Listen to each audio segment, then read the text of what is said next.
La patrona. Voici le résumé de l'épisode final. Antonia entend un bruit, elle pointe l'arme sur David. Elle demande à Gabriella de s'approcher sinon elle va exploser la tête de son fils. Gabriella surgit, elle jette son arme et supplie Antonia de relâcher son fils, elle va faire tout ce qu'elle désire. Elle l'assure qu'elle est venue seule. Antonia sourit et dit maintenant elle comprend, c'était la vraie patronne de San Pedro qui a gagné et elle pointe l'arme à nouveau sur David. Gabriella affirme la déclaration de Antonia qu'elle est l'unique patronne tout en la suppliant d'arrêter de pointer l'arme sur son fils et le relâcher, qu'il a rien à voir dans tout ça. Antonia en marque, on lui donne des ordres.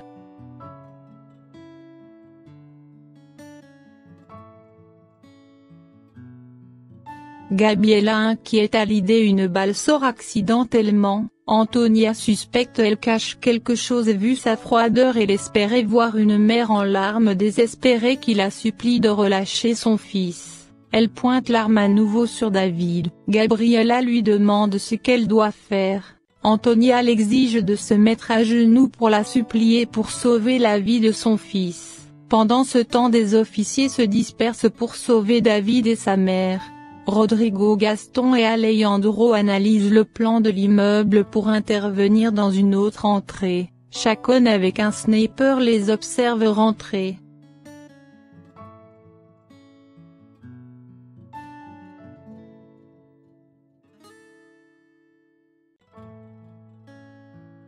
Gabriella continue sa négociation avec Antonia. Elle finit par s'agenouiller, Antonia éclate de rire et lui rappelle quand elle a déclaré un jour qu'elle va se battre pour la supplier en agenouillant. Elle ajoute jamais personne peut la vaincre. Elle exige à Gabriella de l'appeler patronne tout en la suppliant de relâcher David. Gabriella en larmes exécutait ses ordres. Pendant ce temps, la police continue leur recherche.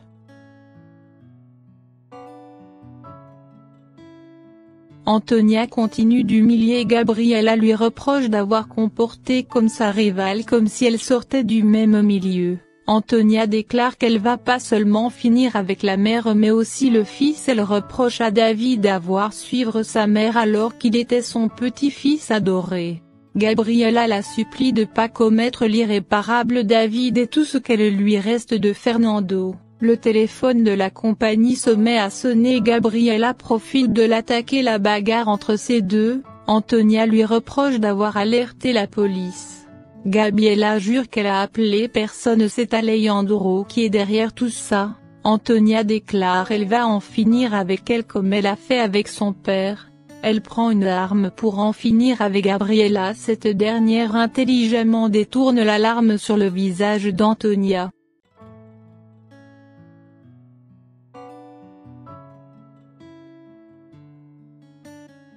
Gabriella court pour embrasser son fils. Antonia récupère l'arme par terre. Gabriella la renverse et récupère l'arme, lui dit elle va payer très cher ce qu'elle a fait. Gabriella l'exige de s'agenouiller, elle obéit à ses ordres. Alejandro tout près qui entend la discussion alerte les autres. Gabriella qui avance pour libérer son fils David. Antonia l'attaque et récupère l'arme encore une fois. Alejandro surgit, pointe son arme sur sa mère, l'interdit de tirer sinon il va être sans pitié. Il exige de déposer son arme. Antonia dit-elle est désolée, elle tire une balle. C'est Alejandro qui a reçu le projectile pour protéger Gabriella et son fils. Antonia est choquée, elle veut s'approcher d'Alejandro par terre mais Gabriella récupère l'arme d'Alejandro, lui demande de pas s'approcher.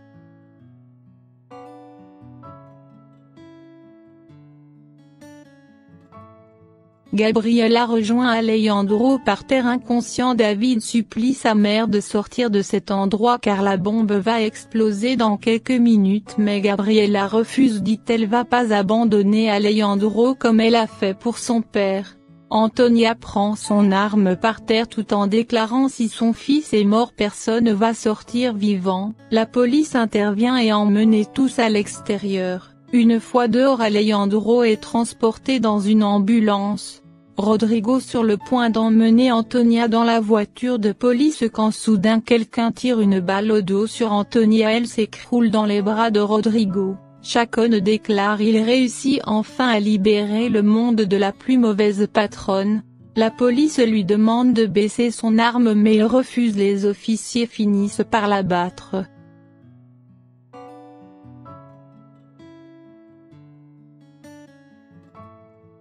Quelques heures après, Irène et Patricia à l'hôpital pour prendre les nouvelles de Alejandro. Lui se les expliquait, il est en bloc, une balle a perforé son poumon. David réconforte sa petite amie Cecilia.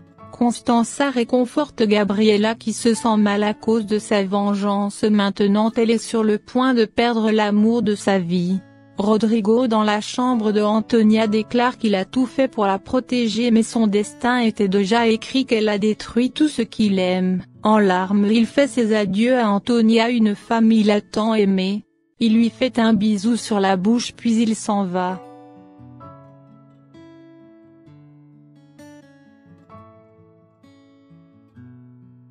Le docteur vient, informe à la famille, ils ont extraire la balle mais l'état d'Alejandro est toujours délicat.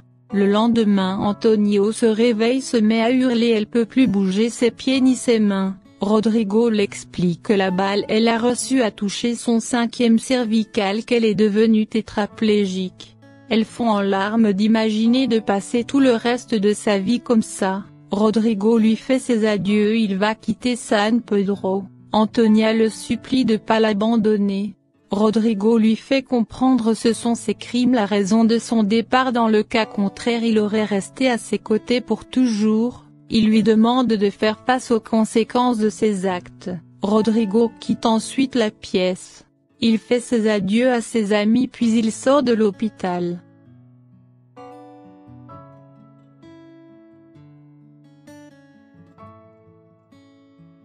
Alejandro se réveille enfin, Gabriela explose de joie. Quelques jours après, la juge prononce le verdict d'Antonia pour divers crimes dont Marcos Beltrán, Marcela, Julia, Prudencia, Julio, Alberto, Ramón, Tomás Suárez, Fernando, Leonardo, Valentina, Maximiliano, Hannibal et d'autres délits d'enlèvement, d'agression, dégâts physiques et mentaux contre Gabriela. Antonia est condamnée à 500 ans de prison. Antonia en larmes demande pardon à Alejandro et David.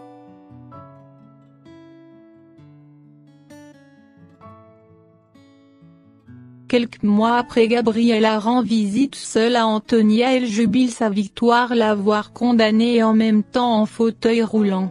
Antonia lui demande de mettre fin à sa vie pour terminer sa vengeance. Gabriela trouve c'est pas nécessaire, elle attend un bébé d'Alejandro, sa famille est plus importante que tout et David va bientôt épouser Cecilia, ils seront tous heureux, c'est ça, son unique vengeance, lui heureux d'apprendre sa femme est enceinte. Quelques mois après, Gabriela sur les lieux du travail a des contractions, Alejandro l'emmène à l'hôpital. Une fois le bébé né, Gabriela l'emmène dans la chambre de Lucia qui est opérée de la greffe du rein, elle est heureuse de voir son petit frère.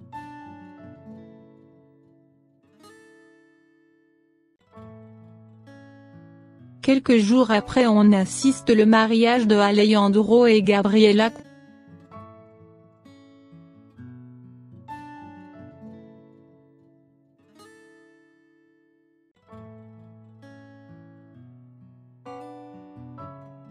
Constanza dans la soirée fait l'éloge du mariage. Ricardo pense Patricia est jalouse d'Alejandro, cette dernière lui fait comprendre l'épouser est la plus belle chose qui lui soit arrivée. Lui s'organise son mariage avec Irène dans un mois prochain. Gaston abandonne ses ambitions politiques, il veut entamer sa carrière en communication. Francesca heureuse pour son mari. Antonia se plaint du manque de soins et comment les infirmières la traitent mal. Elle demande de l'aide à Foncia en tant qu'infirmière en chef. Foncia l'ignore, elle quitte la pièce, elle pleure qu'elle est en peut plus supporter la solitude. Gabriela heureuse, Alejandro a retrouvé la médaille appartenant à sa mère. Alejandro déclare: le miracle existe toujours. Gabriel a dit c'est lui son petit miracle. Ces deux s'embrassent et par la suite observent la nature. C'est ainsi le feuilleton se termine.